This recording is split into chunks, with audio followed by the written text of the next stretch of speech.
A series of crimes in a small farming community left people reeling in shock and fear. As the hunt for the suspects expanded, they turned to the FBI for help. They traveled over 1,000 miles to find the deadly perpetrators before more innocent victims crossed their path.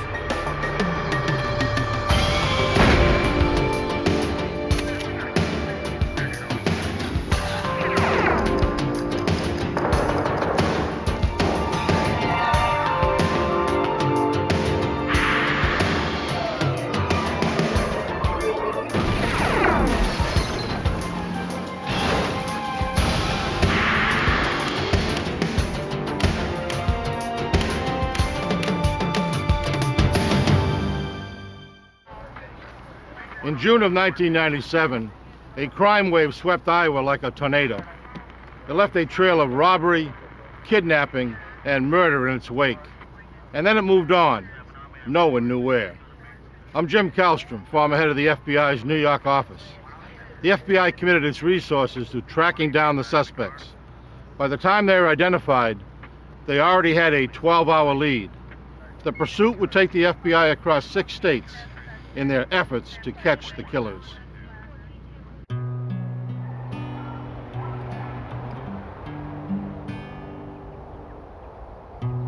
June 11th, 1997, south central Iowa. The farming region, rich with crops and livestock, began to stir as dawn became morning. Most farmhands had arrived hours earlier to begin their chores. But one who never missed a shift without calling had failed to show that day. Her boss, a nearby farmer, became worried when he called and got no answer. Since she lived alone, he went to check on her.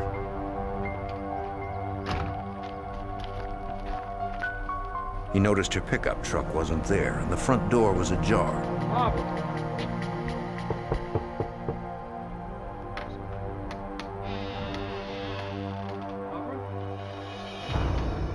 Inside, he found the lifeless body of his farmhand, Barbara Garber. Barbara.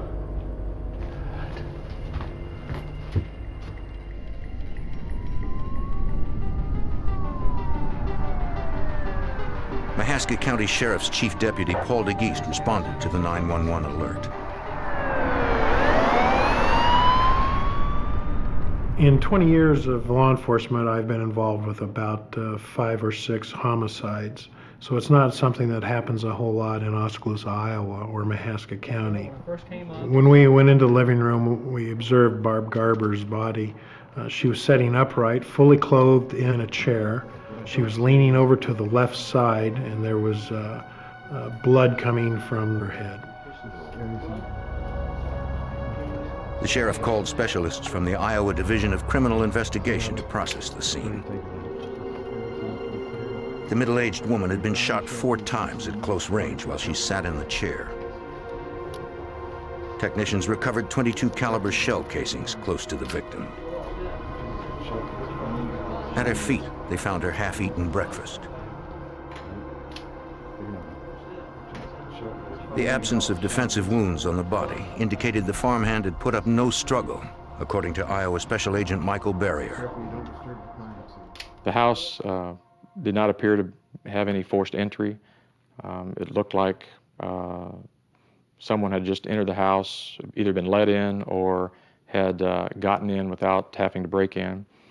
The residence had a lived-in look but was not ransacked, and there was nothing obviously taken from the residence other than her vehicle was missing from the driveway. Green pickup truck. The farmer described the victim's vehicle as a late-model dark green pickup truck. And that was her personal truck? Yeah. Detectives issued a be on the lookout for the missing truck to all law enforcement in the area.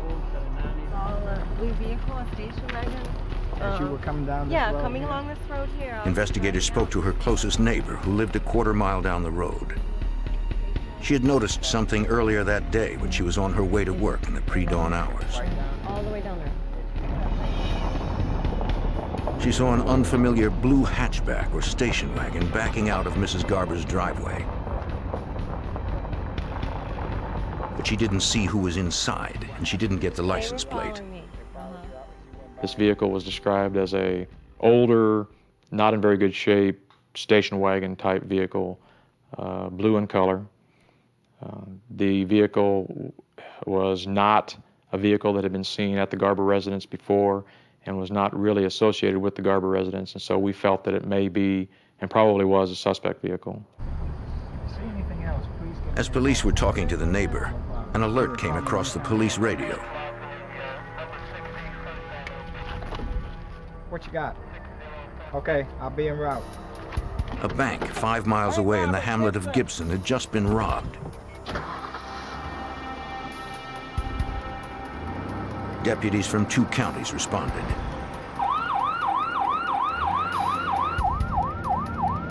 Because deposits are insured by the federal government, the FBI was called in. Yes. The closest field office was 77 miles away in Cedar Rapids. 2 males, armed. Okay. All right, we'll be heading right there. Larry, we got a bank robbery in Gibson. Okay. All right. FBI Special Agent Scott French was assigned the 2 case. males. Who are they armed with? All right, bye.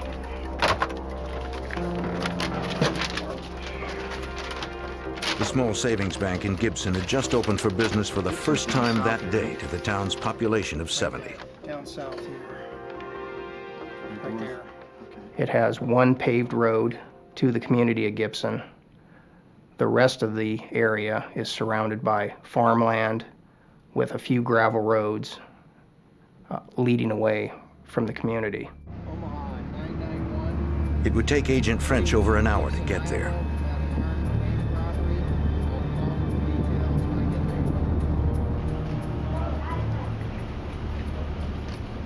Sheriff's deputies arrived first to secure the crime scene and take witness statements.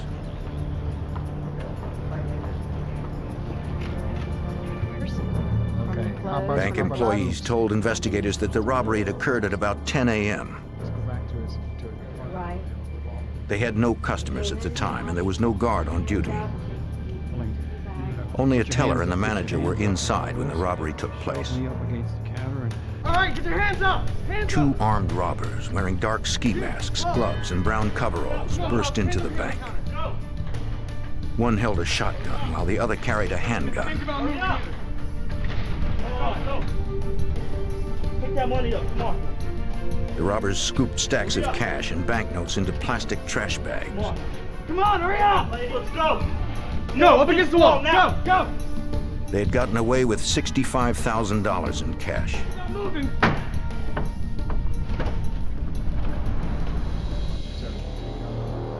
Though they wore masks, bank employees believed both men were white males.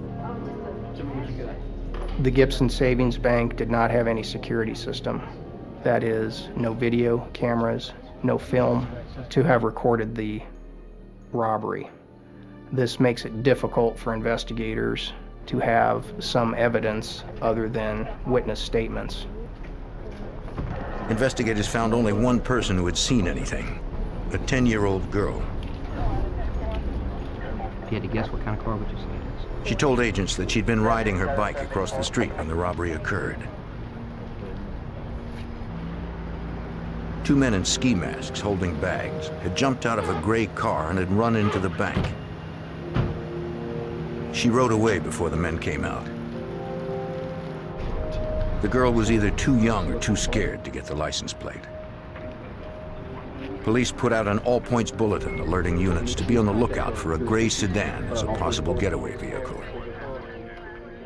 I felt the robbers in this particular case were from the immediate area. First of all, the Gibson Bank is a very isolated location. Second of all, both individuals were wearing coveralls, which are somewhat indigenous to the working people in these communities. Car 32, car 32. Get aboard, dude. 10-4, I got it. The deputy on his way to the robbery scene headed for likely routes the bandits would have used to escape.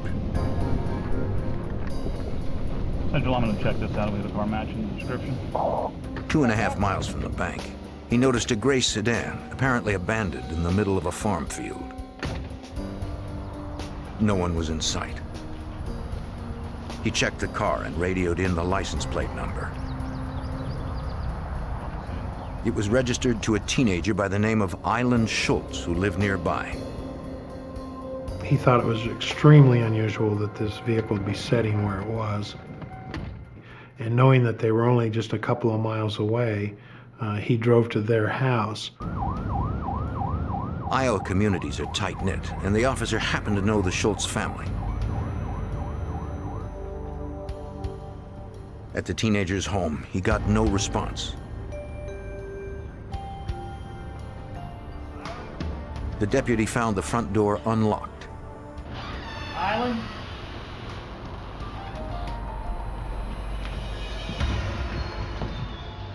Inside, he discovered 18-year-old Island Schultz lying on the floor, shot to death. He radioed for assistance.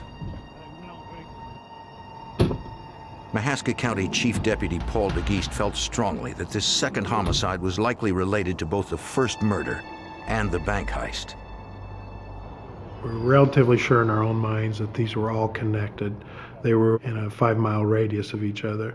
And again, that's just not something you see a lot of in rural Iowa, where you would have 2 bodies and a bank robbery all within a matter of 2 hours. The recent high school graduate had been shot twice in the head from close range. An audio cassette and 2 .22 caliber shell casings, the same caliber found at the first murder scene, were recovered close to her body. Like the earlier homicide, investigators found no indication of forced entry and no defensive wounds on the young girl. Iowa Special Agent Michael Barrier discovered another important connection to the first murder victim, Barb Garber. A neighborhood canvass in the area of the Schultz residence gave us information that a green pickup truck, newer, in good shape, was seen parked in the Schultz driveway at about 9:30 a.m. that morning. That's interesting to us because Barb Garber's pickup is a newer, dark green Dodge pickup truck. And so we believe that after her truck was stolen from her residence, that it ended up at the Schultz residence. And that tied the 2 homicides together. Both bodies were sent to the county medical examiner for autopsy. Analysis of the bullets confirmed what investigators had suspected.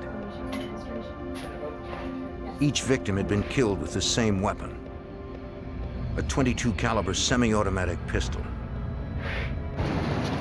The FBI and local investigators assembled a command center in the Mahaska County Sheriff's Office. They set up a hotline and contacted the media with a description of the farmhand's late model dark green pickup truck. We occupied a large debriefing room which acted as a command post. We began to collate leads that were coming in from all parts of the community. There was also significant media attention at this point, which increased the volume of phone calls that were coming in. Deputies chased down dozens of leads. One was from a teenager who had seen a green truck that fit the description of the farmhand's pickup. He was in the town of Oskaloosa in the late morning when he noticed the truck drive past with 2 men inside. The witness didn't see their faces and he didn't get the license plate. It wasn't much to go on since that particular truck was so common in the area. We received dozens upon dozens of sightings, most of which turned out to be absolutely nothing. It was just a green 1997 pickup. And everybody that was driving one at some point in time that day in the Mahaska County area was stopped. Everyone except the driver of the murder victim's truck. Investigators fanned out to search the various small towns in Mahaska County for more promising witnesses. They found one who said he noticed something at around 10:30 or 11 on the morning of the crime spree. He saw a dark green pickup truck near the town of Oskaloosa. The witness identified the driver as a local man whom he'd never seen in that truck before. He claimed there was a passenger inside, but the truck pulled away before he could see who it was. The individual who reported it recognized the driver of that truck as being Jamie McMahon, a person that he knew, and knew well enough to have recognized him and was positive that it was Jamie McMahon. He also said that there was a second individual in the truck, but he could not get a close enough look to tell whether it was even a man or a woman, just that there was a second person in the truck. Hey guys, what I want to do is, Don, I want you to take background on Jamie. At the end of the first day, investigators now had the name and face of a possible suspect in the 2 killings and bank robbery. 22-year-old local Jamie McMahon. Agents and detectives hoped they could catch up with him and his unidentified accomplice before any more lives were lost. On June 12, 1997, the day after 2 Iowa residents were killed and a bank was robbed, the FBI and local authorities had the name of a possible suspect, 22-year-old Jamie McMahon.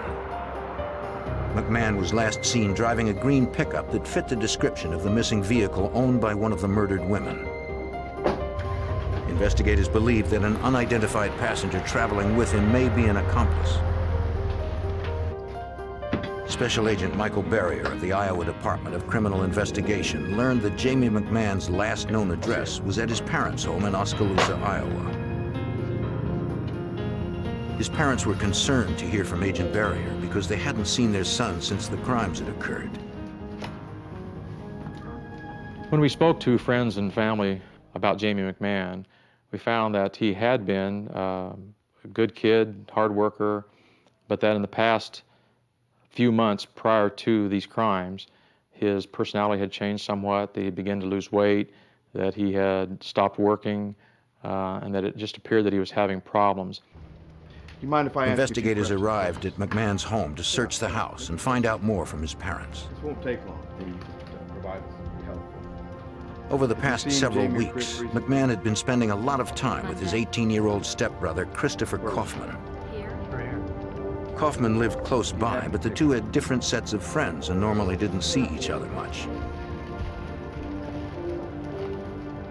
Lately, they'd been inseparable. Now, both were missing. These are good. Because the bank had been robbed by 2 individuals, and because the witness had seen McMahon driving a truck with a second individual, we just had to assume that Chris Kaufman was the second person with Jamie McMahon. Detectives interviewed McMahon's friends who remembered seeing him with Christopher Kaufman late on the night before the crimes, driving an old blue station wagon. One friend had lent McMahon the car for the past few months, since the suspect couldn't afford one, according to Mahaska County Sheriff's Chief Deputy Paul DeGeest. This vehicle was a blue station wagon, which would appear to be a hatchback type vehicle if you just drove past the back of it. This would also tie in with the vehicle that the neighbors seen in Barb Garber's driveway earlier that morning. Investigators searched the car, but found no evidence that physically connected McMahon or Kaufman to Barbara Garber's murder. Any unusual behavior? McMahon's friends mentioned that he had always wanted a dark green pickup like the victims, but the sticker price was out of his range. Jamie had an infatuation with this particular type of vehicle. Earlier that year, he had one on order that fit the same as what Barb Garber's was and did not have the money to pay for it, so he canceled the order. His friends added that the day before the murder, McMahon had stopped by with Kaufman to borrow something else.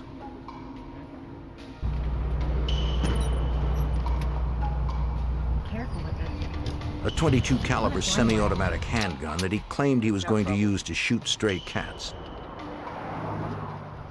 The same type of gun was used in both murders. Card. Investigators asked his friends to call immediately if the suspect contacted them for any reason.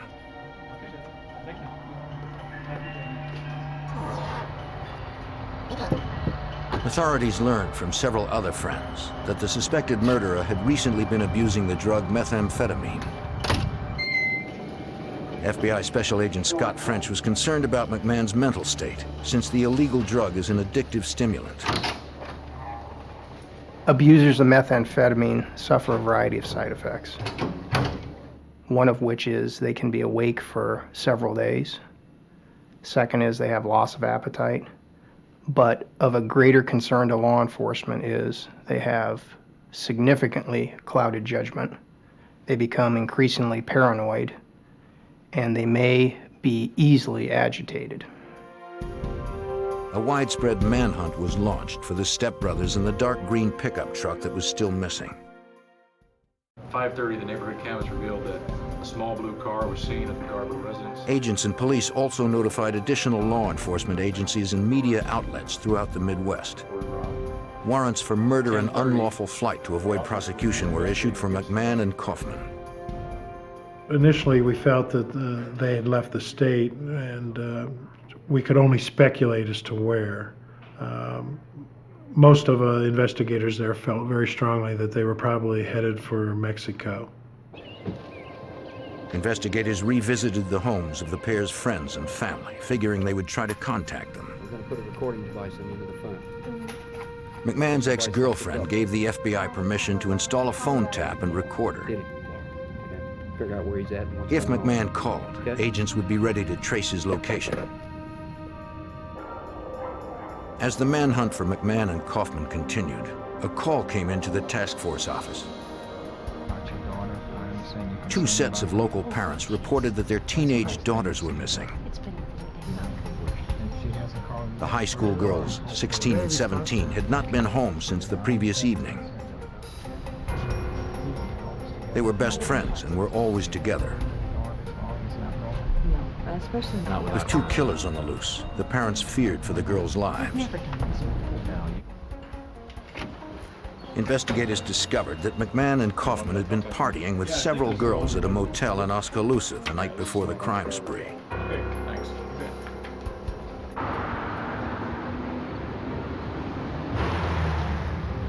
At the motel, a clerk told investigators the girls had stayed overnight and were still in the room on the morning of the crimes. Yeah, those are the girls. Those are the girls, yeah. Those are the ones. The employee saw McMahon and Kaufman with a green truck later on that same day.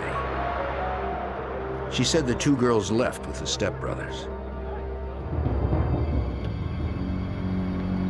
Yeah.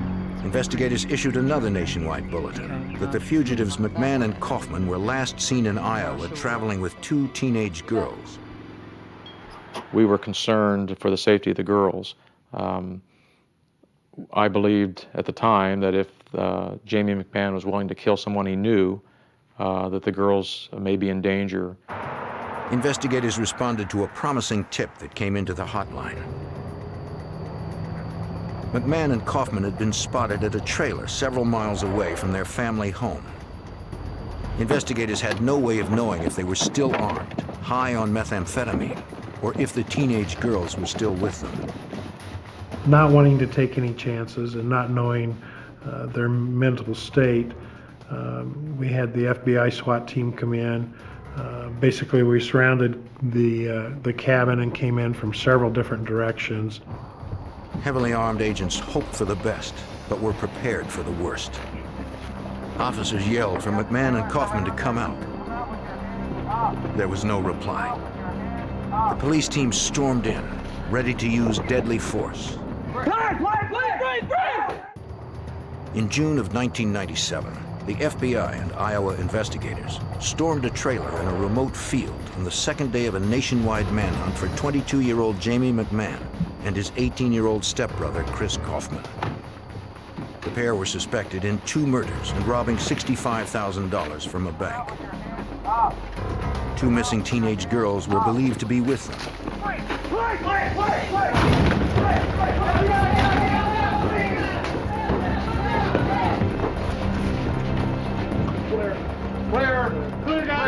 back here. Investigators found no trace of the fugitives or the girls. Sightings of the stepbrothers in the stolen green pickup were reported from as far south as Texas to as far north as Minnesota. With $65,000 in cash and a 12-hour lead, Iowa Special Agent Michael Beria realized the pair could be anywhere by now. We were unable to really come up with any place that they may go. We had information that they might have gone to Minnesota. We also had information that they may have friends or relatives in Florida. But we didn't really have any solid direction of travel where they went.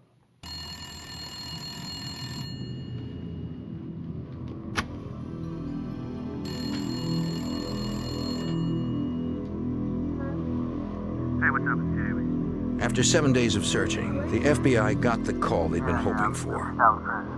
Yeah, they're looking all over the place for you. Agents were ready with a phone tap when Jamie McMahon called his ex-girlfriend. During the call, McMahon asked if authorities had any idea who killed Mrs. Garber and Island Schultz. He was fishing for information. He was trying to see what we knew and whether we even knew that they were suspects in the case. And she just told him, you know, what did you do and why are they looking for you? And he became aware quite quickly that he was a suspect and that we did know that they were involved. And he hung up.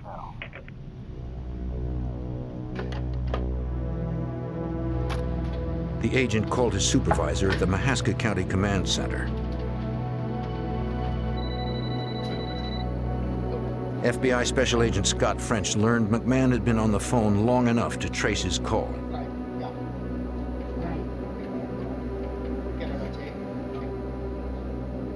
After we received the phone call from McMahon, I began the process of trying to track down the number from where he called. At some point, we reached a snag with a phone company outside the area, wherein they could not determine or provide the number until the following day. Agents learned that the suspected killer had called from a hotel in Kissimmee, Florida. The employee recognized photos of the two fugitives and confirmed the two teenage girls were with them. Are they in this hotel? Are they registered here? Are they in the hotel at this time? Please check. No, they checked out. But they had all just left. When did they leave? The phone company's delay had given McMahon and Kaufman just enough time to stay ahead of law enforcement. McMahon and Kaufman are gone. We missed them. So they know we're looking for them now. They know we're looking for them. Good. Agents were concerned that McMahon and Kaufman would be more difficult to find now, since they knew the FBI were on their trail. All right, well, thanks, and I'll get back on this. All right. All right. Thank you. Though authorities had missed McMahon and Kaufman in Florida, the two teenage girls who had been traveling with the fugitives returned home safely to their parents. Parents, take a seat, get some coffee. Investigators questioned the girls about the time they spent with McMahon and Kaufman. The teenagers confirmed that they had stayed with the young men at the Oskaloosa Motel on the night prior to the crimes. The next morning, McMahon and Kaufman came by in a green pickup with a lot of cash. McMahon, the eldest of the group at 22, offered them a free trip to Florida. The impressionable teenage girls agreed to go with the stepbrothers and didn't ask a lot of questions. The girls told us that they weren't aware that there'd been a homicide, and they weren't really aware that there'd been a bank robbery as such, but they were aware that something had happened to allow McMahon and Kaufman to have so much money. The girls told investigators that on their way out of town, they stopped by the Des Moines River. One of the stepbrothers threw a duffel bag into the water, but he never told them what was inside. After that, the four of them drove south toward Florida. For the first week of this trip with McMahon and Kaufman, the girls treated it like it was a vacation. They were having a good time. They were eating out. They were going to amusement parks. One of their first stops was in Branson, Missouri. There, the four entertained themselves on carnival rides. The girls said they took photos along the way.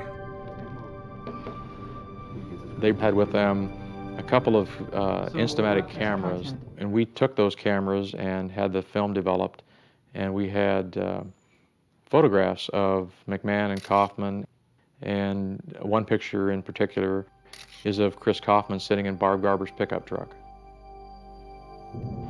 After their trip to Disney World, the girls said that McMahon and Kaufman finally confessed to them about the murders and the bank robbery. Kaufman had dyed his hair blonde to disguise himself. High on methamphetamine, the armed men also told the girls they wouldn't mind killing them as well. The girls were frightened and told the fugitives they wanted to return home. All right, look, here. McMahon gave them money for a taxi and train fare back to Get y'all Iowa. back home.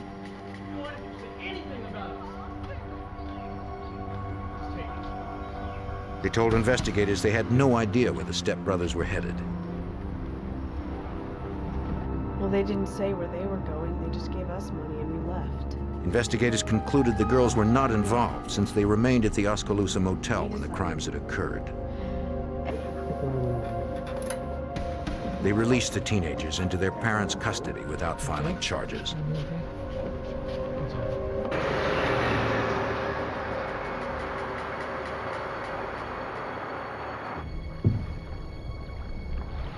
On the Des Moines River, an off-duty Iowa trooper happened to come across a bag in the water.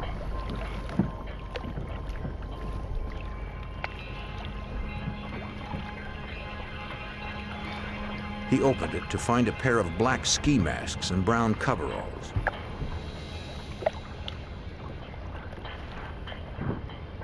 The officer also found a wallet with a driver's license. He contacted police and gave them the evidence. The wallet and driver's license belonged to the murdered Island Schultz. The clothing matched what the robbers were wearing when they made off with $65,000 in cash from an Iowa bank.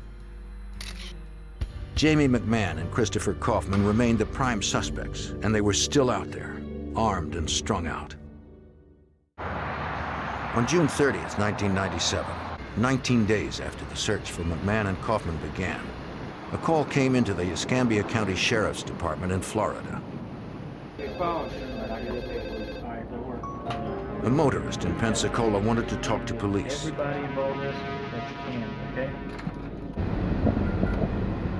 He told them he was driving on a nearby highway when he noticed a green pickup.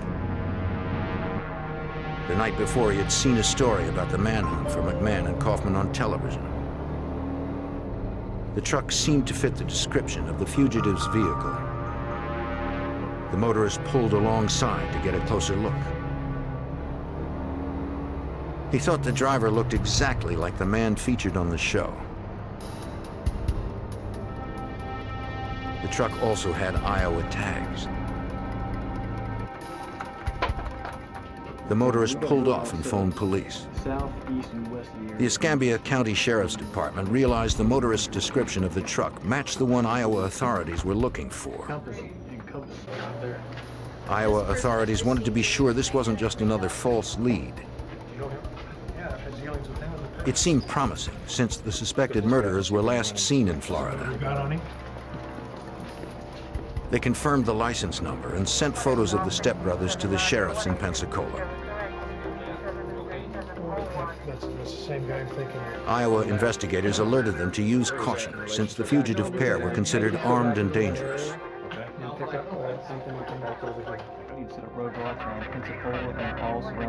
An urgent be on the lookout was issued for the green truck in the Pensacola area. Deputies searched local roads, shopping centers, and motel parking lots for any sign of the fugitives or the stolen green pickup truck.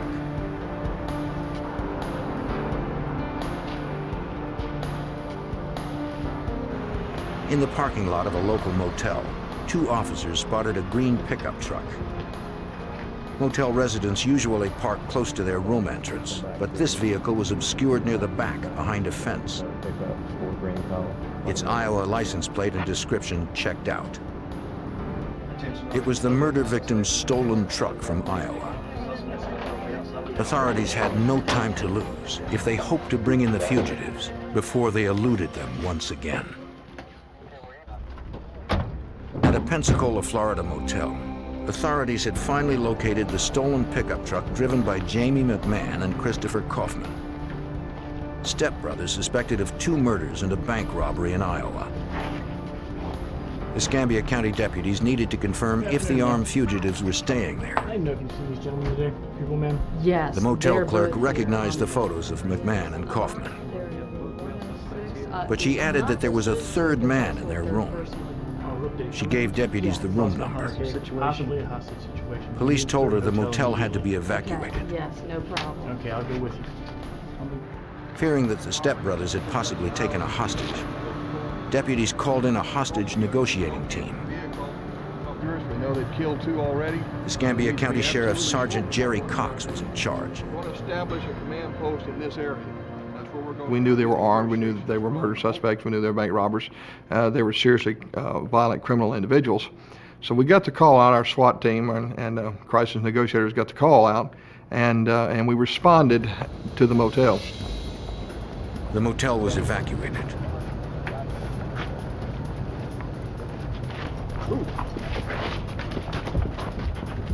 The hostage negotiating team set up an emergency center nearby. SWAT teams took up positions near McMahon and Kaufman's room.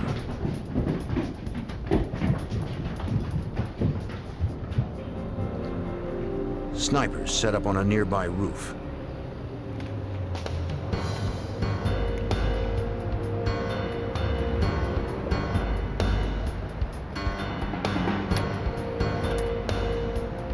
No one knew the situation with the 3rd man or his relationship with the stepbrothers. They had no way of knowing if they were all still inside. The negotiator secured the line and attempted to get them on the phone. Okay, we got the line.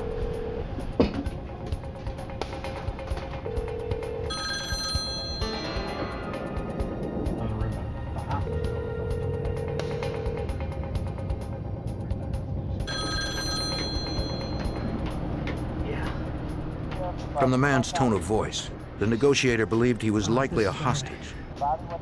When I made contact with the room, the first individual that I talked to was the hostage himself.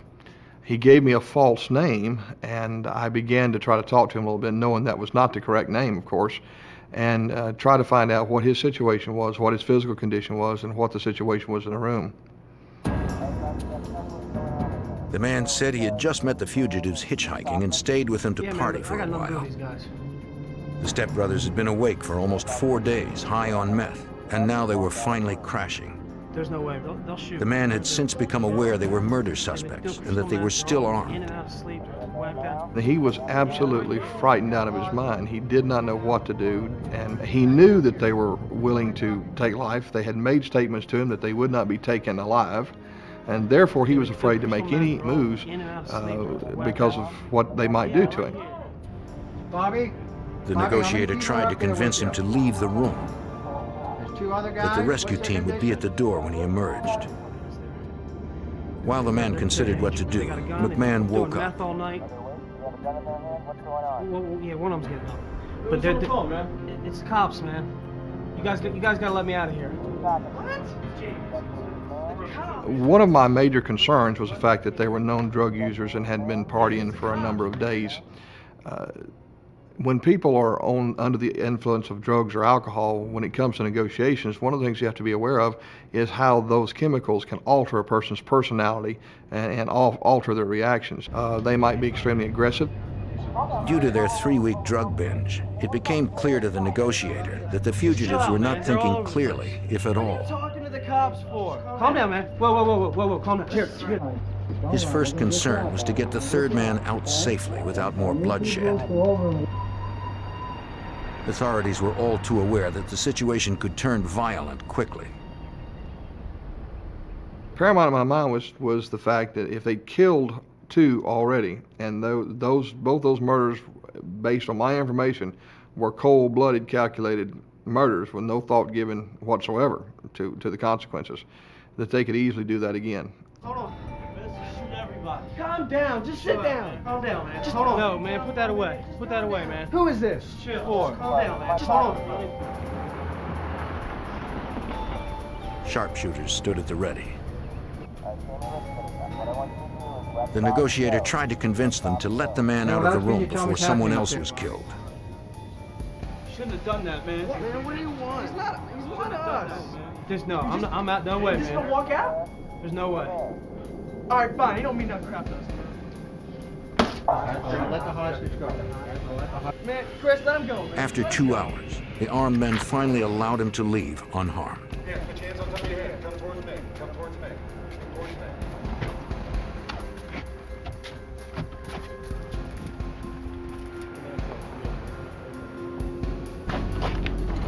SWAT members spirited the hostage out of the line of fire to where the negotiators continued to work. The hostage said he met the fugitives in New Orleans and had been with them for several days. He said they had a lot of drugs and a lot of cash in the room. Somebody a couple days. They only had 1 handgun as far as he knew. I guess. With 2 armed fugitives still barricaded in the motel room, a peaceful resolution did not seem likely. In June of 1997, hostage negotiators and a SWAT team surrounded a Pensacola, Florida motel where 2 armed fugitives wanted for 2 murders and a bank heist in Iowa remained barricaded inside their room, strung out on drugs. Escambia County Sheriff Sergeant Jerry Cox was the lead negotiator. The most difficult segment of the negotiations for me was to try to overcome the emotional state that they were in as a result of their drug use, their prolonged activity of being awake for so long, and to try to direct them in a peaceful resolution. He spoke to 18-year-old Christopher Kaufman for some time. This is Chris. We're gonna kill everybody. The young fugitive was aware that he was surrounded by police. Sergeant Cox tried to convince him to do the sensible thing and come out unarmed. But one of the things I was able to learn from Kaufman was that he was tired, that he was just too physically and mentally exhausted to be making an awful lot of decisions.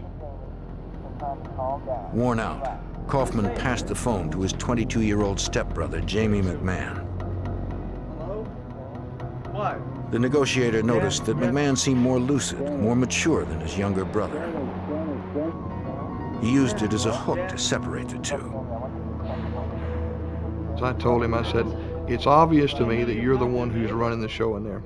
I need you to take charge and do something for me. And he said, what is that? And I said, well, what I need you to do is I need you to take care of your brother. I need you to get him out of there. Look, just go. The strategy worked. Man, just go. I started this. Let me finish. Movement, red one, white male. Chris, man, I just want you to go. McMahon didn't want his brother to suffer No, whatever look at me, man. You consequences just gotta McMahon go. was going to face by staying in the room. Go.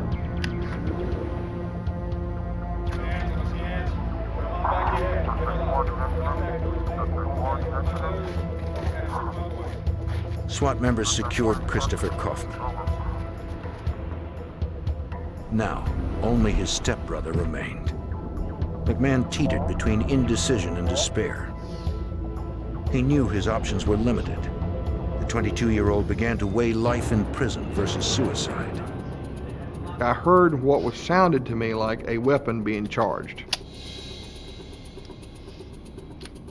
It was an automatic pistol that he had in there, so it sounded like somebody had slid the slide back and ejected a shell into the chamber, arming the weapon for firing.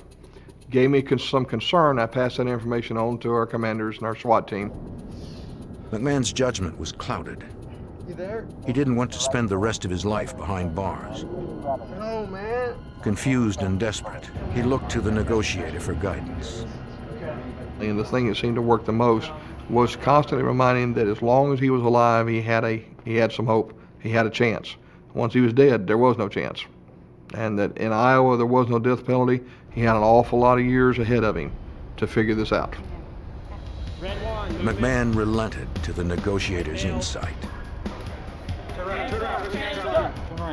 4 hours after it had begun, the last fugitive walked out of the room, unarmed as instructed. The negotiator was able to defuse the situation without death or injury. Agents secured and searched the motel room. They recovered $29,000 in cash of the $65,000 that was stolen. They also found the .22 semi-automatic handgun. On every table rested empty beer bottles, marijuana, and powdered methamphetamine. Ballistics tests later confirmed that .22 was the weapon used to kill the 2 women in Iowa. Authorities questioned the pair separately. I understand from your brother that you committed both of the murders. No. One of them. Kaufman told investigators it was his stepbrother's idea to rob the bank. To pull off the heist, they needed a car. McMahon already had his eye on the first victim's pickup truck, the truck he initially wanted to use as the getaway vehicle. I think I may have left it at a different friend's house. You mind if I use your phone real quick? Mrs. Garber knew McMahon and allowed the brothers into her house. Man, just put the phone right back down, please. Yeah, please. Look, I got money in the house. You don't Shut up, need to, man. you don't Just sit need down to right there. Just sit down. Just sit down! Once inside, Kaufman claimed his stepbrother egged him on to kill her. Just do it! All right, do it. He wanted Mrs. Garber dead so she wouldn't report the vehicle missing.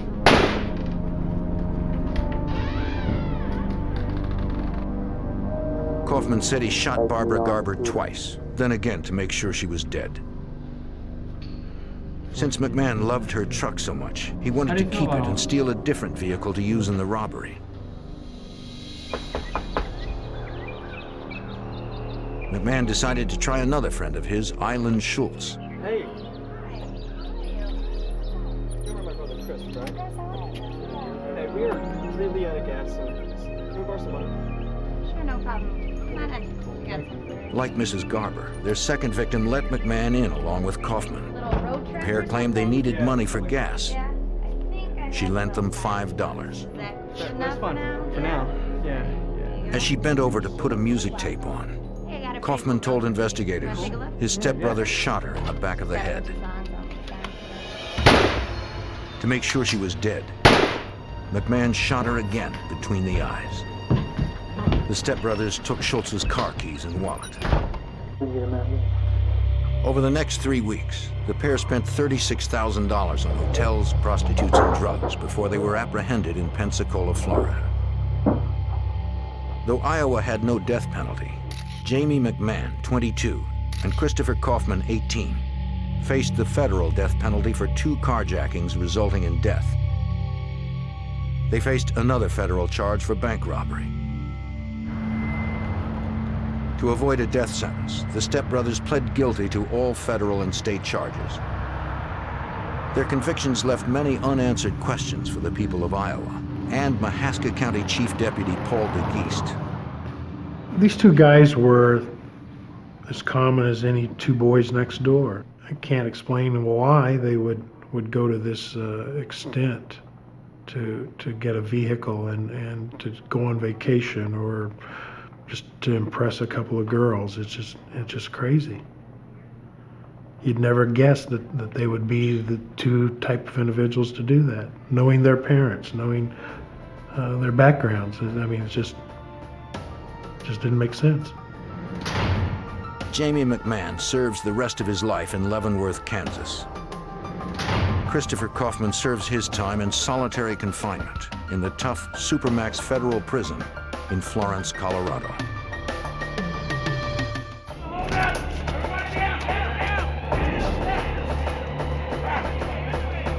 In the mid-1990s, a gang of professional bank robbers raided cities across 7 states. Disguises and speed protected their identity from cameras and the police. They stole hundreds of thousands of dollars, always leaving a bomb to terrorize their victims. With no leads and little evidence, the FBI had to find the bandits before someone got killed.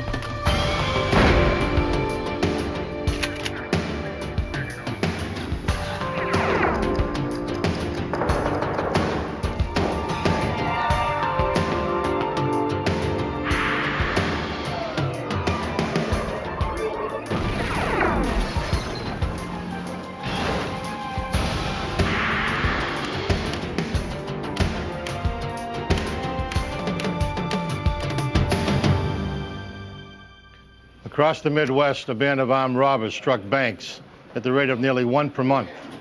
They attacked with lightning precision and lethal force.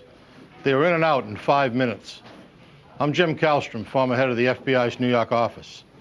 The stakes were raised when the FBI discovered the robbers had an agenda beyond personal wealth.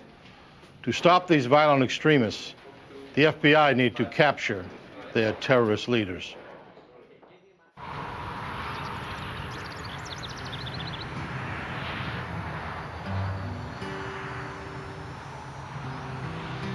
In 1994, the citizens of Ames, Iowa enjoyed the peaceful life provided by a small college town.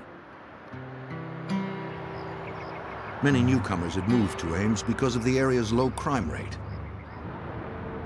On January 25th at 10:30 in the morning, 2 men entered a bank in town.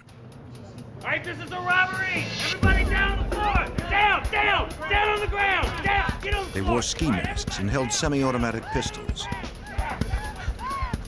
They ordered everyone to the floor. The teller managed to set off a silent alarm without being seen. The FBI office in nearby Des Moines was alerted to the robbery in progress. The agency had primary investigative jurisdiction in crimes involving federally insured money. Agents immediately responded, but they were 30 miles away from the bank.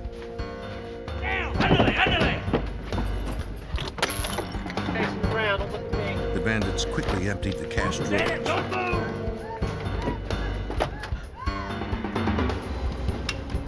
Don't look at me, face the ground.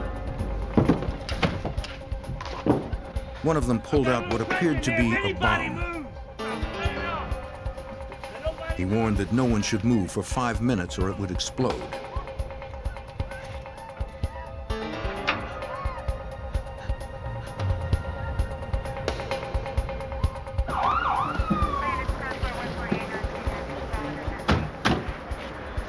The employees and customers evacuated as soon as they could. The local police cordoned off the bank as explosive experts worked inside. The bomb proved to be a diversion. 2 road flares bound with duct tape. The employees described how one of the gunmen leaped over the counter to grab the money.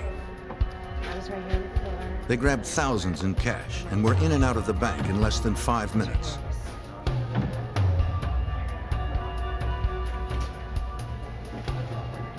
Agents interviewed the witnesses. So did you guys want to add anything else? They said the gunmen sometimes used Spanish when talking to each other. The security camera provided photographs of the robbery.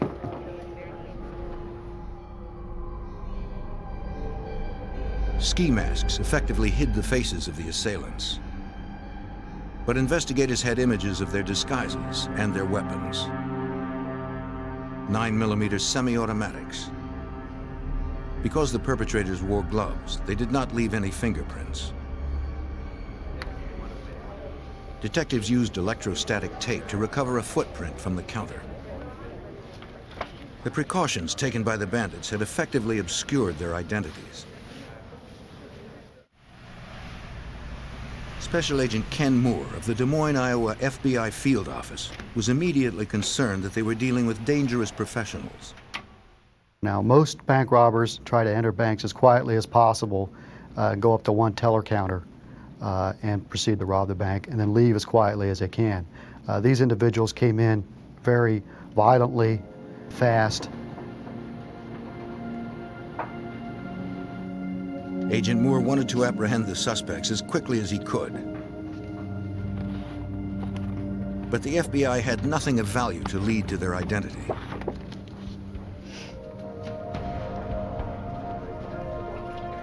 Several weeks later, a communique came into the Des Moines office.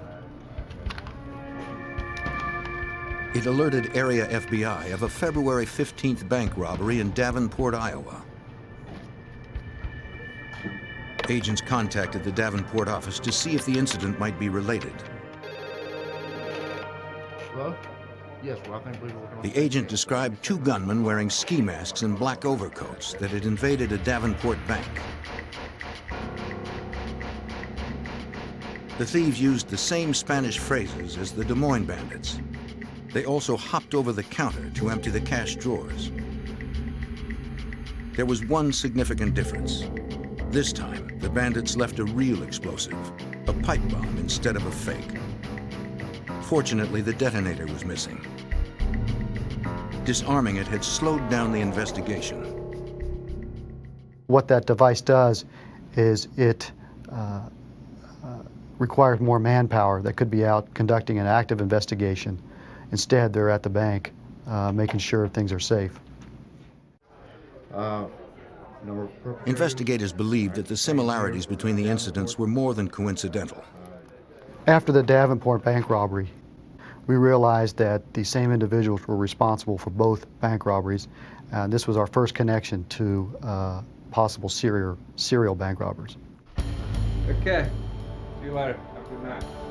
In the next 4 months, Cincinnati, Green Bay, and Kansas City suffered similar crimes. There appeared to be a pattern of their robberies.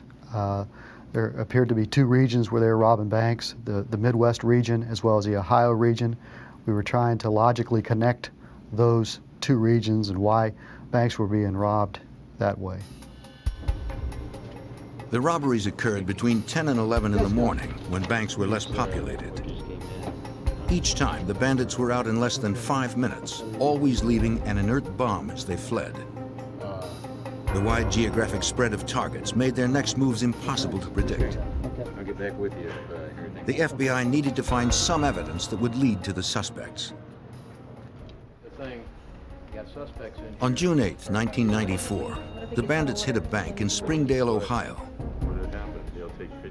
They drove away with over $11,000. A bystander saw them use a brown Chevrolet as their getaway car. On June 17th, a security guard became suspicious of a car on his employer's lot. It had been sitting for a week without anyone claiming it. He saw a police scanner. He also spotted a pager next to a stained $20 bill. A Springdale officer came out to check the car. He began a search to ascertain the vehicle's ownership. He made an effort to force open the glove compartment.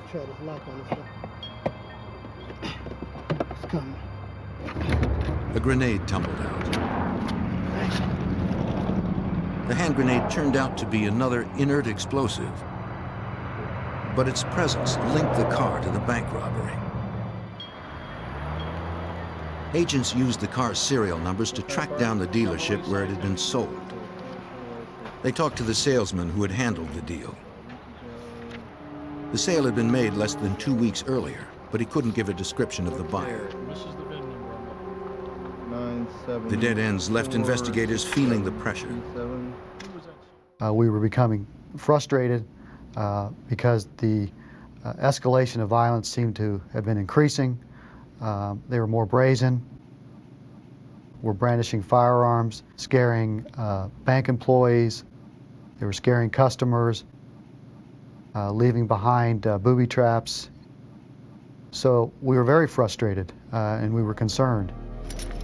On December 27th, the bandits finished 1994 with their 12th robbery in as many months. They hit a bank outside St. Louis. This time, there were 4 gunmen. Now we were concerned over possible takeovers of banks, possible entry into the bank vault. With 4 people, there's a lot more they can do. Bystanders at the St. Louis robbery saw the bandits put on their ski masks before entering the building. The teller got a glimpse of one of them inside the bank. These witnesses helped FBI artists make composite sketches of the suspects. The FBI distributed the drawings to other agencies and the media. It was slightly curved. They hoped it might bring someone forward who might know something more.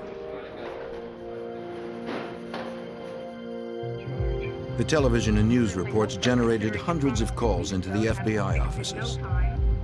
Agents followed up on all credible tips, but none provided any lead value. The assailants communicated with the media as well. They sent letters and cartoons to newspapers. The correspondents ridiculed federal agents and their attempts to catch them. In one letter, the gang dubbed themselves the Midwestern Bank Bandits.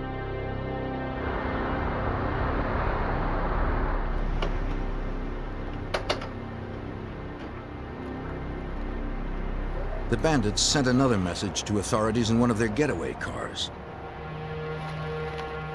An investigator searched a vehicle used in a robbery near St. Louis. On the front seat, the gang had left a newspaper clipping about Timothy McVeigh, the Oklahoma City bomber. In less than 2 years, the bandits had hit at least 15 banks across the Midwest. By the end of August 1995, agents from 7 states and FBI headquarters gathered in Louisville, Kentucky. If we can get a shadow or something to raise the serial number on this. All the offices were now working together to identify and apprehend the suspects. All information and leads were to be channeled through a single office, then distributed to the others. Right, we'll work on that. See if we can't raise the serial number or something off it. Special Agent Moore in Des Moines served as the point man. The meeting also resulted in all case agents going back to their office, reviewing all files to see if there's anything they may have missed or anything of lead value that might assist us in identifying the suspects. Supervisory Special Agent David Welker found a phone tip that came into his Cincinnati office after a June 1994 robbery. The informant had named 2 men as the leaders of the Midwestern Bank Bandits, Peter Langen and Richard Guthrie.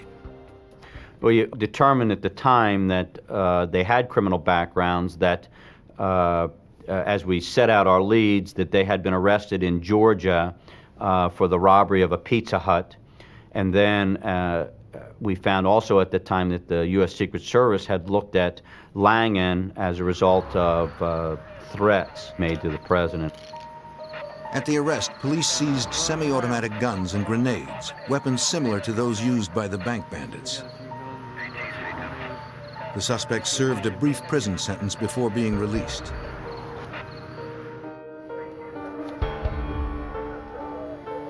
Agent Welker was able to pull their mugshots. He compared the photographs with the artist's sketches made after the St. Louis robberies.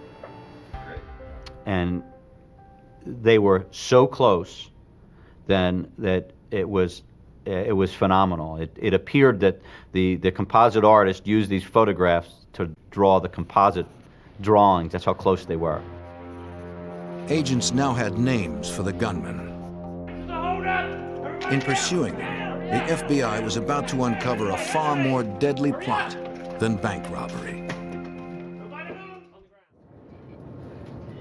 In 1995, the FBI hunted the Midwestern Bank Bandits. The day before Thanksgiving, the 4 gunmen struck another bank in St. Louis, their 21st robbery. Their disguise included ATF hats, the same caps worn by federal agents from the Bureau of Alcohol, Tobacco, and Firearms.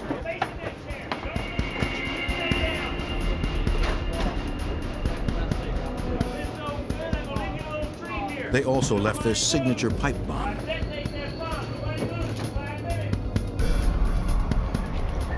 None of these explosive devices had gone off.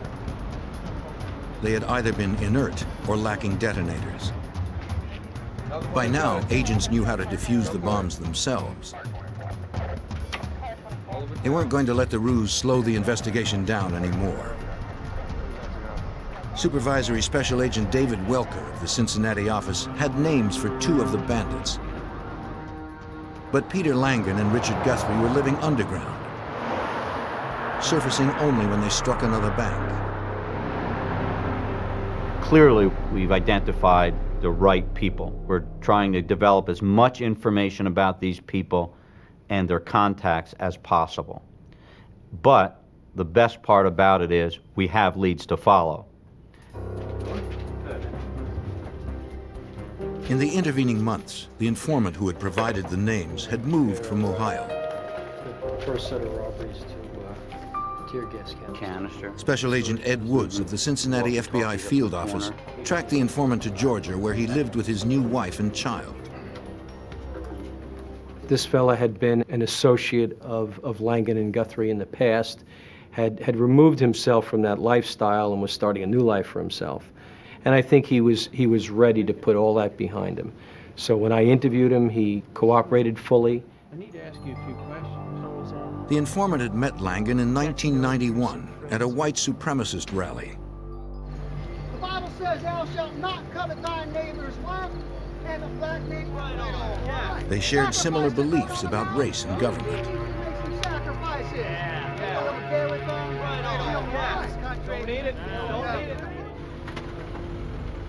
A year later, Langan proclaimed his intention to form the Aryan Republican Army.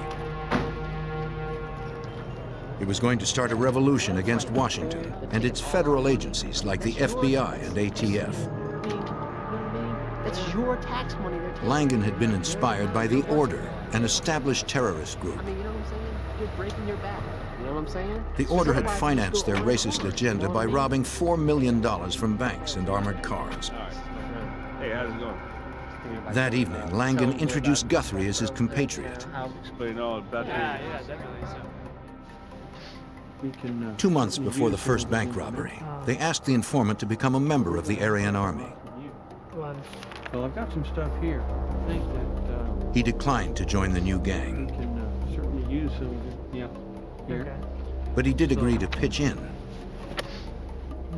What we got from this cooperating witness was the scope of their activities, the surgical planning for their bank robbery activities, the fact that now we learned for the first time that their activities aren't just bank robbery and criminal matters. It relates to white supremacy. The informant helped Langan case the bank in Springdale, Ohio.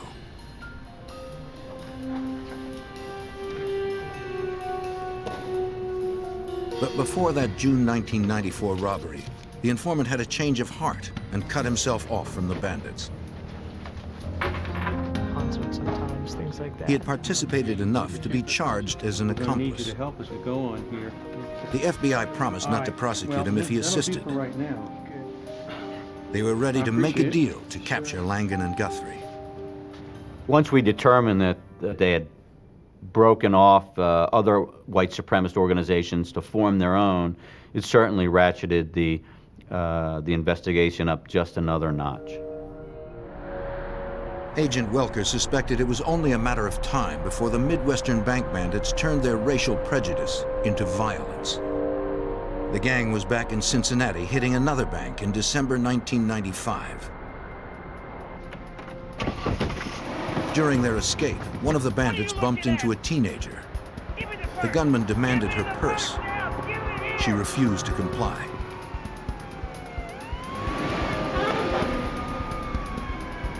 Only the sound of approaching sirens prevented the young woman from being seriously hurt. Betting that the bandits were still in the area, Agent Welker brought the informant to Cincinnati. You know the fellows that are involved. Upon arriving, the informant agreed to re-enter the white supremacist movement. Make sure that he has your pager. Agents instructed him to page the FBI when he made contact with the suspects. So, say what you But investigators became frustrated when more than a week passed without any results.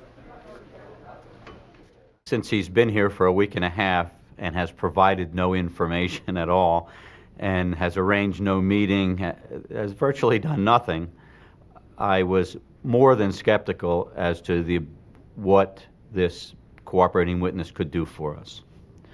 And I was prepared to send him home because of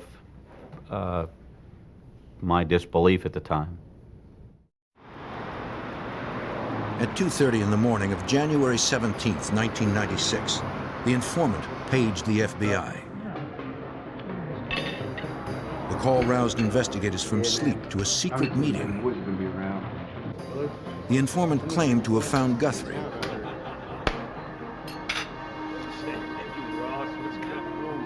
He was finishing dinner with a friend when Guthrie unexpectedly showed up. The informant invented a reason for being in Cincinnati and engaged the suspect in small talk. Got a minute? I can talk to you outside. Sure, come on. Hey, you got a minute? Guthrie invited him out to his van to continue the conversation in private. Where are you chilling?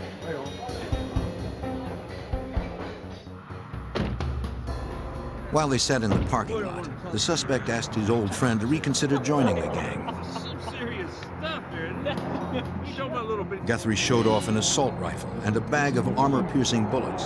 Yeah. The informant provided a partial license plate number and description of Guthrie's van. Agents still doubted his credibility. So I had Agent Woods arrange to have the cooperating witness in the FBI office at 4 o'clock on Sunday afternoon. I didn't want him to know why he was there. I just wanted him to be there. And then I arranged for my division's polygraph examiner to be there, and I wanted the polygraph of him. I wanted to make sure that what he was telling us was true. The informant agreed to take a lie detector test. I think he's lying. You think he's lying? It's all over the place. Give him a chance and he didn't tell us. The examiner determined that the young man had been deceptive in his answers during the test. I'm telling the truth. Listen. The piece of paper there, this polygraph doesn't lie. Listen, He insisted he was telling the I truth. can make a quick phone call. Please, let me make one phone call. 1 second. I can prove it. I can give you prove it. one One more phone chance. call. Yes, One come on. call. Make it a good one. To prove it, he placed a call to the friend with whom he had had dinner. Hey, what's going on, man? Good, man. Yeah. The speakerphone allowed the agents to hear everything. Hey, what happened with you and Guthrie, man? He took you out in the van. Yeah, Guthrie let you in, man. Yeah. Without prompting, the Yeah, friend we did. We immediately spent some asked time about his together. time with Guthrie. So now we had to make a decision, and the decision is, do we believe the polygraph or do we believe the phone call? I think at the time, I think the decision we made was the right one. That is, we have to believe the phone call. It was an unprovoked response by the friend. The informant arranged to meet Guthrie on Monday at their mutual friend's apartment. FBI agents assembled an arrest team. They staked out the location, ready to capture the suspect when he arrived.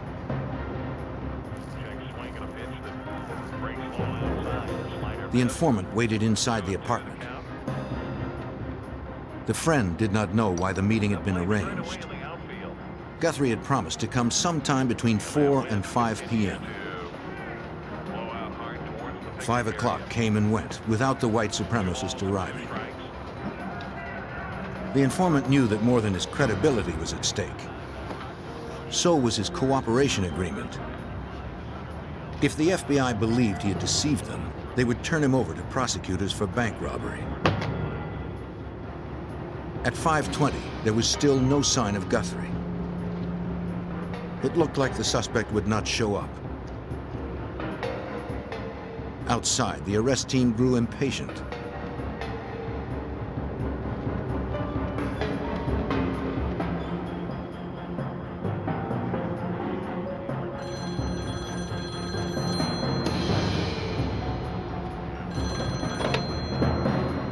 Hey, what's up? Yeah, he's here. It was Guthrie on the phone. He said they could meet at a nearby pizza restaurant in 30 minutes. All right, 30 minutes. Campbell, you down? Yeah.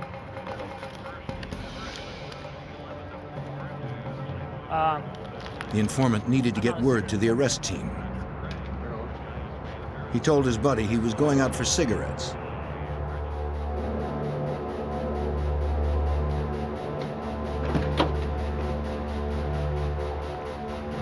Hey, I'm sorry about the delay. Everything's taken care of, though. The informant told the agents about the call. Yeah. The meeting's been changed a little bit. We're meeting just a little bit up the road. Everything's still fine, though, okay?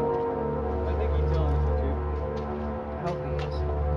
Otherwise, he's going to jail.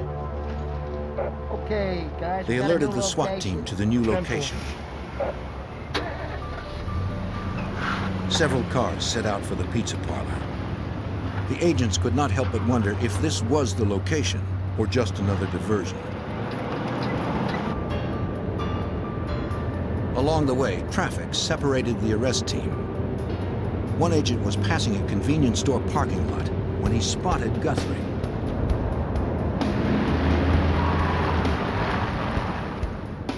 He turned around and radioed to the others that the suspect had been sighted. Guthrie got into his van and started driving.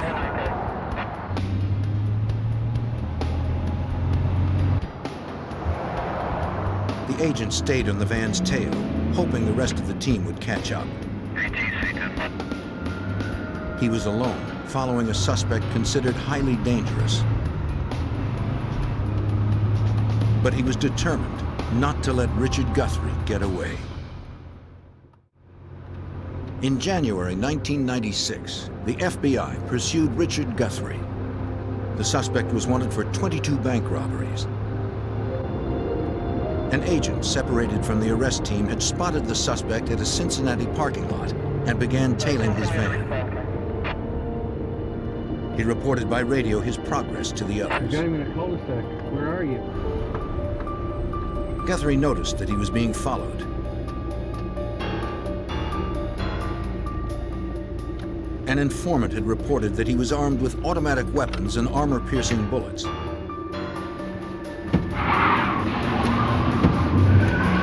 The suspect tried to lose his tail.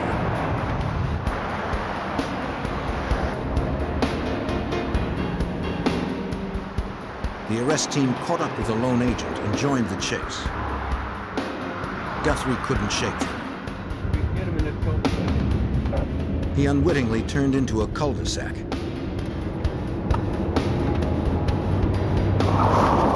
Trapped, he abandoned his van. Agent Ed Wood sprinted right behind.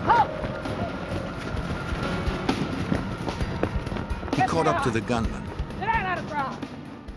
It was almost as if it was in slow motion where like you could almost read his mind, what he's thinking. He's thinking, I believe, is this it? Is this the last standoff of this white supremacist? And quite frankly, what I expected him to do was to turn and start firing. Guthrie came to a riverbank. He had no escape. Agents boxed him in. I've been in law enforcement for over 20 years, and I've never seen a look on a face like Guthrie's at that time. And Guthrie, as he was looking at us, he was deciding whether he wanted to die right then. He was deciding whether he wanted to pull a gun and take on everybody who was standing there.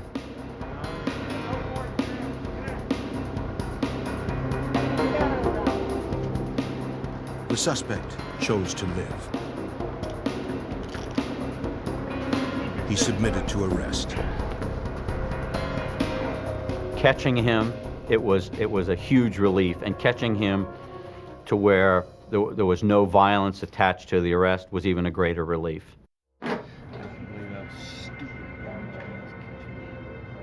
Once in custody, Guthrie began talking. He told investigators how he stayed in touch with the other primary suspect, Peter Langan. What are these numbers right here? The friends used coded voicemails to contact one another.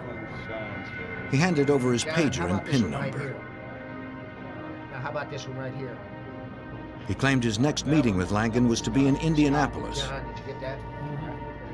Guthrie's lawyer made an agreement with the FBI. For later consideration in sentencing, they could take the suspect with them to use as bait. Under the arrangement, the accompanying agents weren't allowed to question Guthrie about his crimes. Agent Welker sought another way to ply information from the bandits' leader. I assigned 2 agents to guard him. One agent is a former Harrier pilot in the Marine Corps, and the other is our principal firearms instructor. And of course, over a 2-day period, there was a lot of discussion going on. I was well aware that Guthrie had an interest in flying, and he had a keen interest in weapons.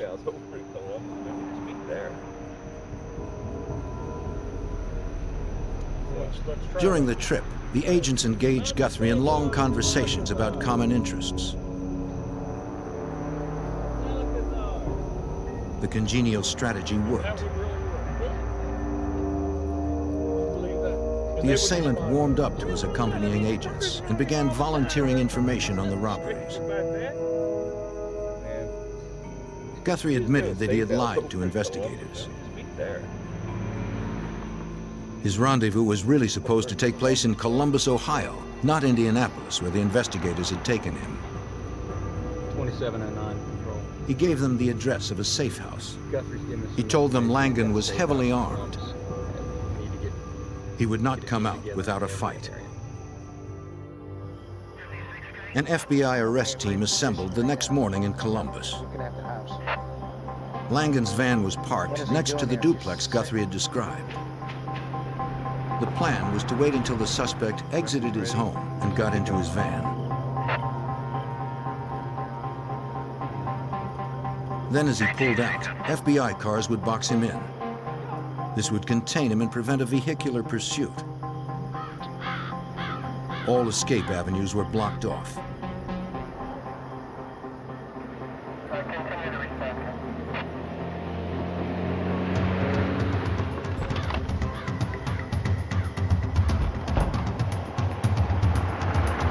At 9:30 a.m., Langan left the duplex carrying a canvas bag. Agents suspected this held an assault weapon.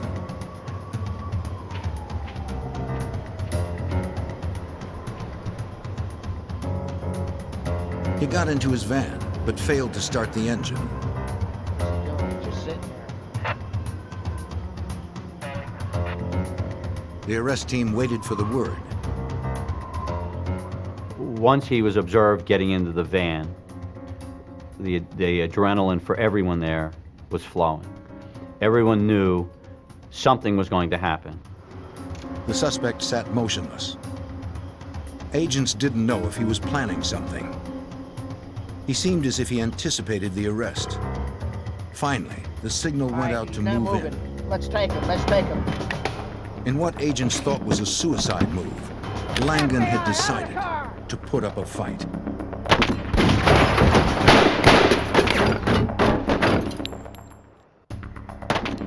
On January 18, 1996, the suspected leader of 22 bank robberies decided to shoot it out with an FBI SWAT team. Supervisory Special Agent David Welker of the Cincinnati office led the arrest team. Someone who's going to pull a gun on 20 or more FBI agents is one nasty dude. He's one nasty criminal. Peter Langan was one gun against many. SWAT team bullets pummeled the van. It was over within moments, but not before 50 rounds had been fired. Langan survived and surrendered. Despite the hail of bullets, he suffered only minor injuries to the face and back. After 2 years of pursuit, the leaders of the Midwestern bank bandits were now in custody. 2 other accomplices remained at large.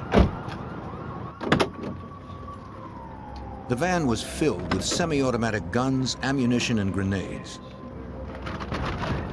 Inside the canvas bag, agents found a 9mm semi-automatic pistol. It was the same make of weapon that the bank bandits used.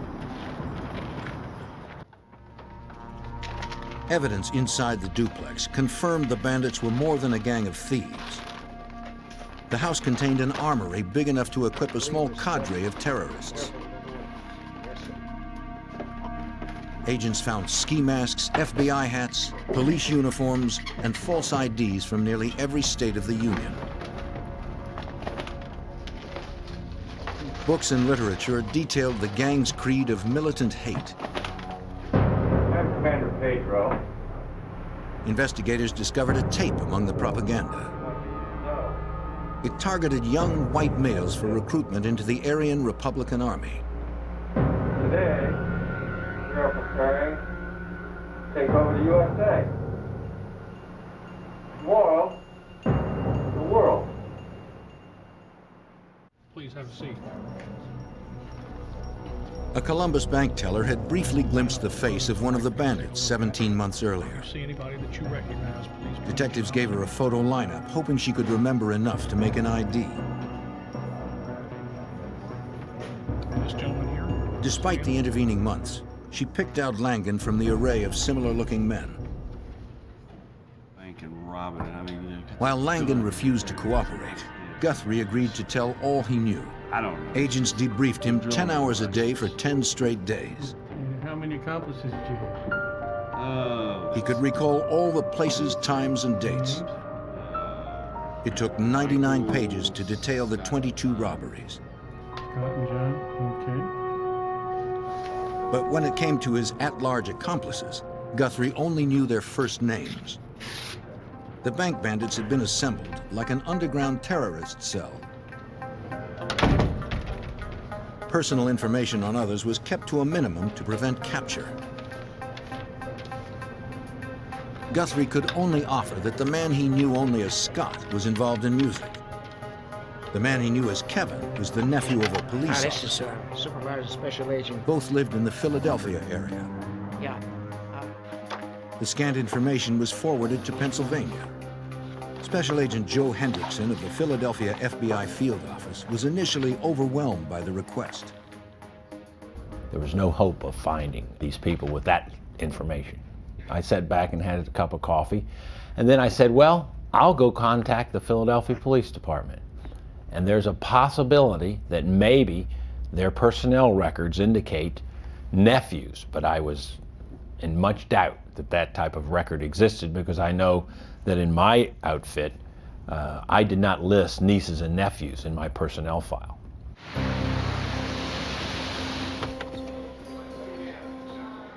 Philadelphia had 7,000 police officers, any one of which could be Kevin's uncle.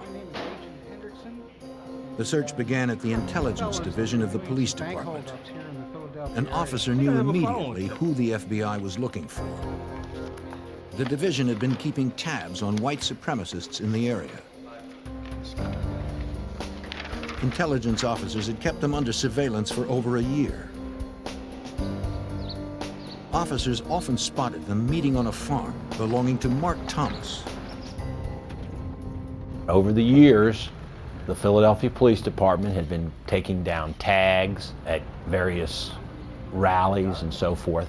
And at some point in time, they took down a tag, ran the tag, and it came out to Kevin McCarthy. And then they said, you know, we've got a lieutenant here that has that name. They contacted him, and lo and behold, they found out that Kevin McCarthy was attending Aryan Nation rallies.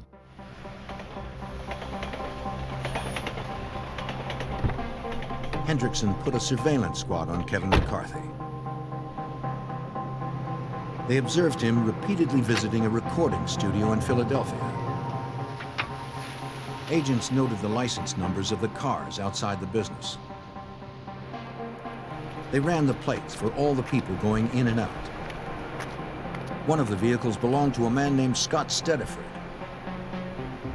He managed the studio and also played drums in McCarthy's band. From his amateur photo, Guthrie confirmed that this was the Scott he had worked with. Using that same photo, a witness also recognized Stediford as the getaway driver in the Des Moines robbery. An arrest warrant was sent to Philadelphia.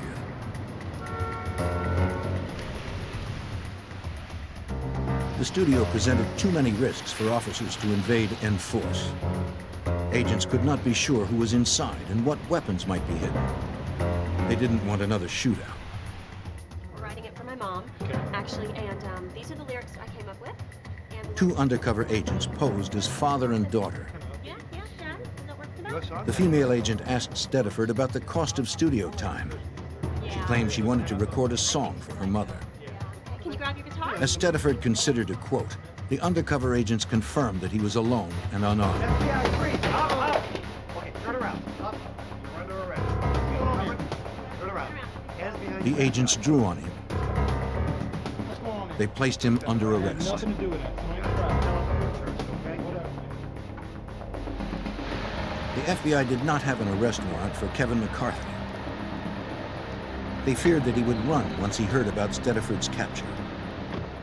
What we ended up doing was we brought his uncle, the Philadelphia police officer, with us.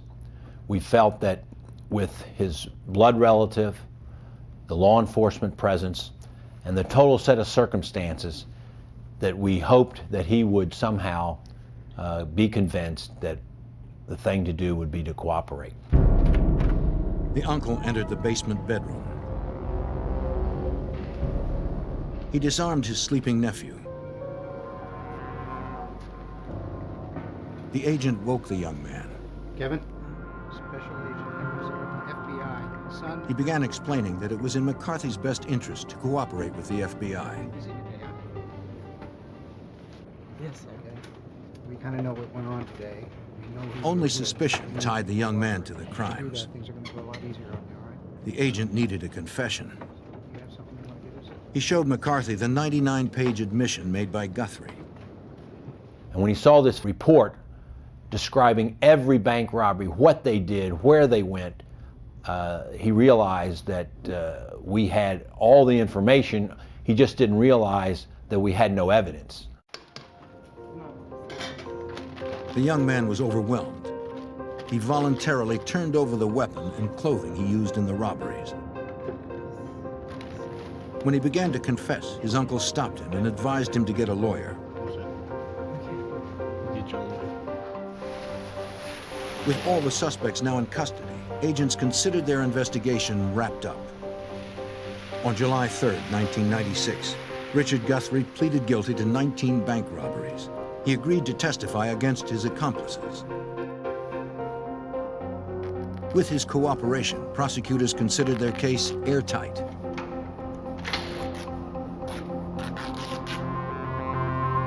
Nine days later, the cooperating witness hanged himself in a jail cell. The suicide devastated the government's case. Now, that created a major problem for the prosecution because since Guthrie could no longer be cross-examined, his information couldn't be used directly against Langan. If the other bank bandits were going to be convicted, the FBI had to find someone else who could corroborate Guthrie's confession. In 1996, the legal case against the Midwestern bank bandits was on the verge of collapse. The chief cooperating witness had killed himself. Without his testimony, the evidence against his captured co-defendants was slim. Special Agent Joe Hendrickson spearheaded the investigation in Philadelphia. These bank robbers were very, very good, and the evidence that they left behind at every robbery was zero. They were fully masked, fully gloved. Their weapons were untraceable. Hendrickson helped convince Kevin McCarthy to plead guilty and turn state's witness. But prosecutors needed more than one cooperating felon to convict the others. Investigators focused on the man who had steered suspects into the Aryan Republican Army. Mark Thomas had turned Scott Stediford and Kevin McCarthy into outlaws. Thomas edited a newsletter and webpage for white supremacists. His literature and videos had swayed many young men into racist and anti-government organizations. And we felt that even though he was not personally involved in these crimes, that he had caused these crimes to come about, and therefore he was responsible. And based on conspiracy laws, we felt that it was quite possible to go after him for conspiring to commit bank robbery. The FBI made weekly contact with Thomas at his Pennsylvania farm. I want to ask you some questions. They wanted to know about his activities, but more importantly, they wanted to keep pressure on him. 15 years. 15 years. You live here alone? You know, I've had about enough of you guys coming over here and messing with me. They made it clear that they suspected him and weren't going away.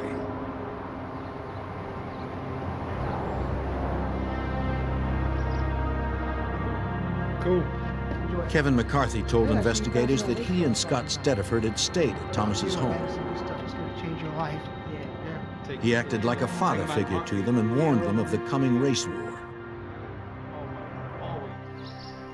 He brought the young men to live in Elohim City, a white separatist compound in Oklahoma. During the summer of 1994, Thomas invited them to join the Aryan Republican Army.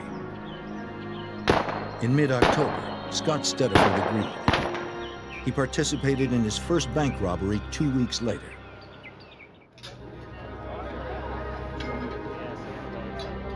On November 13th, Thomas drove Kevin McCarthy to Arkansas for an introduction to Langan and Guthrie. The teenager heard them boast of successfully robbing banks throughout the Midwest. The 17-year-old joined up. We found a better way to do it. Agents also learned from McCarthy that Thomas took $100 in stolen money for the start of an Aryan war chest. Over the months of contact, agents caught Thomas in several lies about his activities. This is my farm, and I don't need you on my farm, you know? So, They took what they had to U.S. prosecutors. okay, I'm doing what he says. The United States Attorney's Office decided that based on the cooperating witnesses' testimony, we were going to arrest him. Even though it was a very slim case, it was a close call, as the United States Attorney's Office would say, but we're going to put out an arrest warrant for him. Thomas heard that the FBI was going to pick him up on a charge of conspiracy. He agreed to surrender after calling the media to witness the event. He told the press their presence prevented his assassination. Thomas pleaded not guilty at his arraignment hearing on February 4th, 1997. No comment. He asked to meet with the FBI the next day. That's where Mark Thomas caved. He signed a 7-page plea agreement that corroborated Kevin McCarthy's confession. The government's case was now solid. This was the biggest surprise of anyone's involved in the case. The idea that the head of the movement, after one day in prison, would decide to completely cooperate was just unfathomable. But apparently our pressure over the 6 months of continually talking to him, and then the one night in prison, was enough for him to decide that he had been completely wrong in his ideals and that he wanted to, as he said, get right with God. Mark Thomas was sentenced to 9.5 years in prison. Peter Langan was convicted on bank robbery and gun charges. He received life without parole. Kevin McCarthy got 5 years. His testimony helped convict Scott Stediford on 2 counts of armed bank robbery. The court sentenced Stediford to 29.5 years. In America, extremist groups enjoy the freedom to maintain their beliefs. They are constitutionally protected until they cross the legal line. If they engage in outlaw activities, they will find the FBI on a mission to stop them.